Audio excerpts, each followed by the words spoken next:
Hello everyone, I am Professor Nayan Asne, Department of Information Technology, Parvatibai Ganbamose College of Engineering, Vagoli.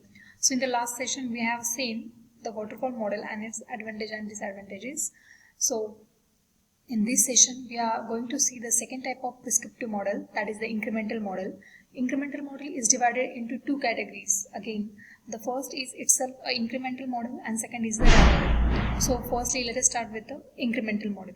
So in this model, limited set of customer requirements are implemented quickly and are delivered to the customer. Then modified and expanded requirements are implemented step by step.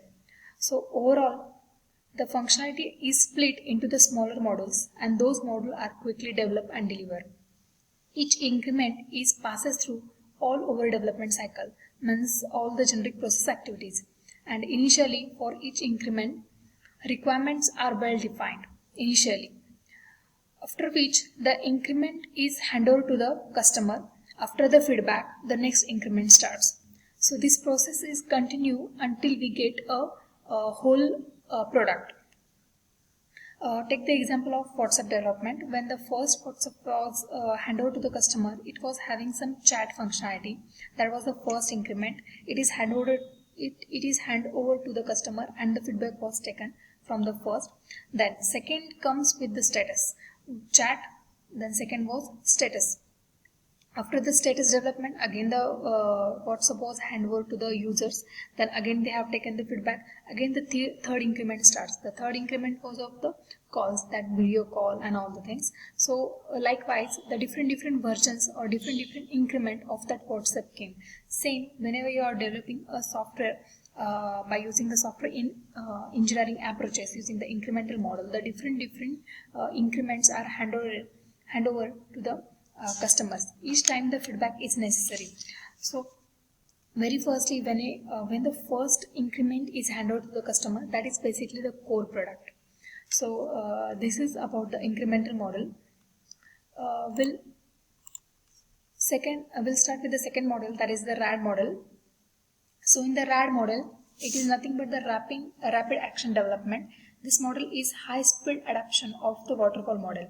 Using this RAD model, software product can be developed within the short time period. Initially, the activity started with the customer and developer communication. Depending on the initial requirement, project planning is done. Then the requirements are divided into the different groups. Then each group of requirements is assigned to the different teams and the different teams work on that specified requirements. So the RAD approach also uses the generic process activities.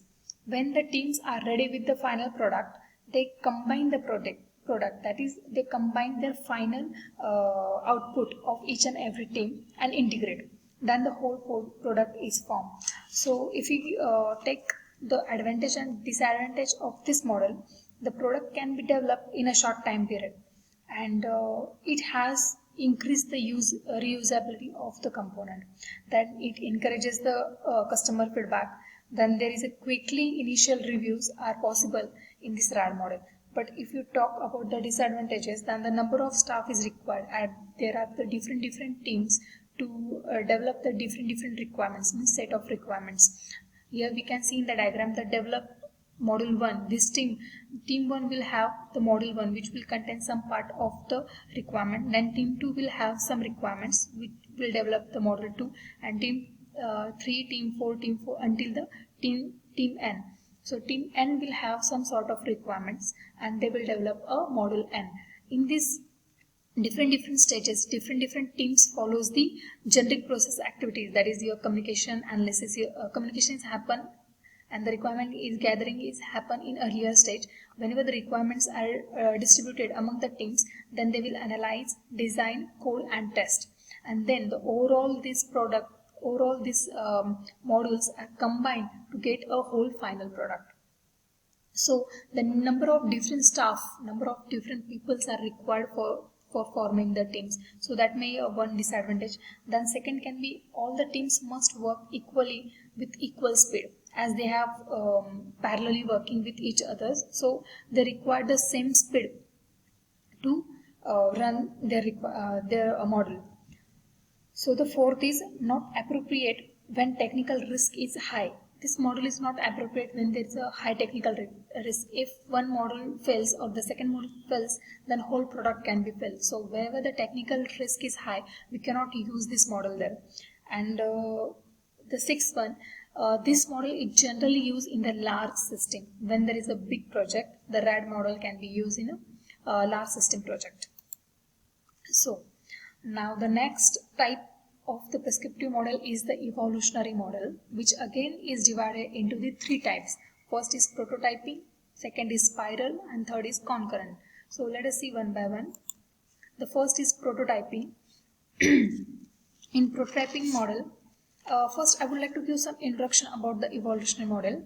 So evolutionary model are iterative in type, as the requirement changes and are more often, so the end product may be unrealistic and incomplete version of the product.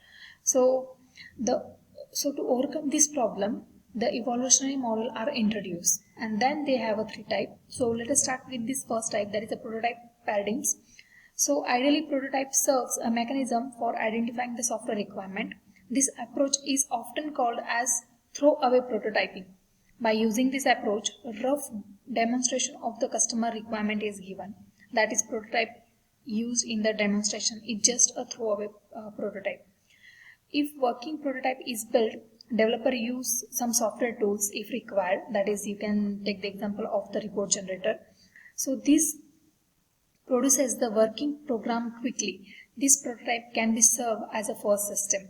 So it just generates the model for the system. If the results are satisfactory, then we can implement the process or implement the product. But else the results are not satisfactory, then the process is repeated for the customer satisfaction.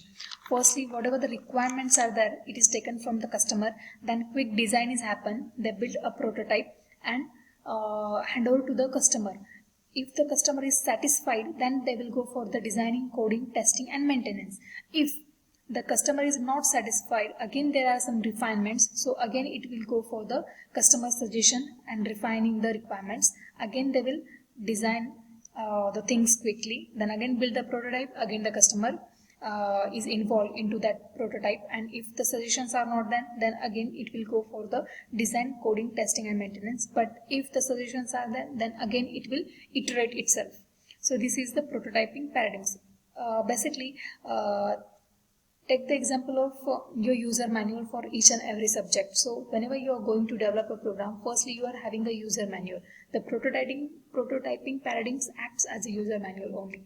If all the things are well, then you can go for the developing a program. But if there are some changes, you have to again write the manual properly, write the assignments properly, and then go for the development.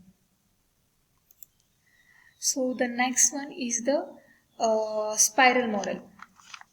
So the spiral model is combination of the waterfall and the iterative process model. Using the spiral model, software development as a series of evolutionary release. So during initial phase, it may be just a paperwork or the prototype, but the later phase goes with the complete product. It develops the software in a series of evolutionary steps, as I have mentioned previously also. So all the communication, planning, your modeling, designing, testing and development goes in a series of actions or the activities, such as the requirement gathering, then your prototype or risk analysis, then your coding, testing and evolutionary. The first iteration is core product, or it may be just a user manual or the document that is ready, or the prototype.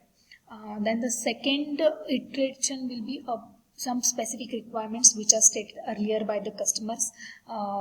Then again developing the requirements, testing it and giving to the customer. Again there are some specific more requirements. Again the third iteration, the third spiral will move from taking customer requirements, from taking your modeling, designing, your developing a prototype, then coding, testing and the product evaluation and handing over to the customer.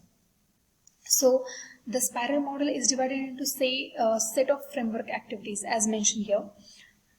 It can be adopted to apply throughout It can be applied throughout entirely the life cycle of the application and the concept of development of the maintenance of the software product. So the advantage of this model is in this approach the project monitoring is very easy and more effective.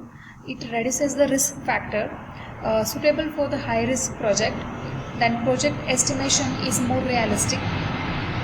The disadvantages can be said as it is more cost effective, means high cost is there. It is not suitable for the low risk project, and rules and protocol must be followed very strictly to implement this approach. So this is all about the spiral. Then we'll go for the concurrent. As the concurrent model is not given detailedly in your book, so I will write some theory about the concurrent model. So the concurrent development is called as a concurrent model. This is more appropriate for the system project where the different engineering teams are involved and they are doing their work separately.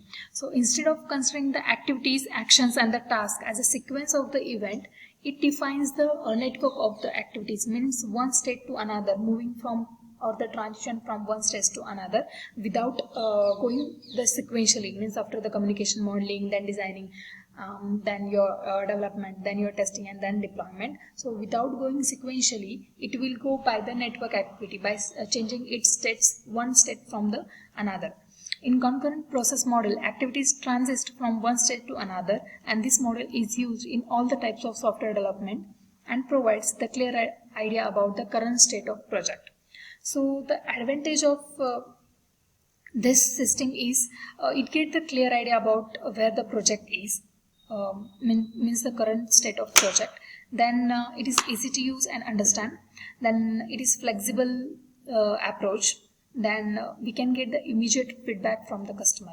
And disadvantage is it takes a longer time for the development if the requirements are intermediately or in middle the requirements are coming from the customer. And second is we require the updated copy of the customer requirements. That means we require the updated communication between the customer and developer team.